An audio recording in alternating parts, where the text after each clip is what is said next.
นี่มาตามหลักหน่วยบนเนาะ1 2 3 4 5 6 7 8 9 10 11 12 13งวดรวดงวดที่แล้วก็เก่ามาที่หลักหน่วยสูตรมันเข่าที่เฮาจับบ่ถือเนาะไปเน้นที่3มันมาที่เก่าเนาะงวดไม่ไปที่8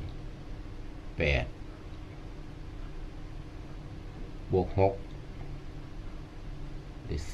4บวก6ได้4ในตำแหน่งหลักหน่วยมันก็จะมาชนกันกับตัวนี้เป็น10หน่วยบนตัวเดียวได้10หน่วยบนตัวเดียวได้4ตัวนี้ก็เป็น10หน่วยบนตัวเดียว3เนี่ยเท่ากับน้ำหนักมันก็จะมา4มันก็จะมาอยู่ในตำแหน่งหลักหน่วยน้ำหนักมาทางนี้เนาะอันนี้เป็น10หน่วยบน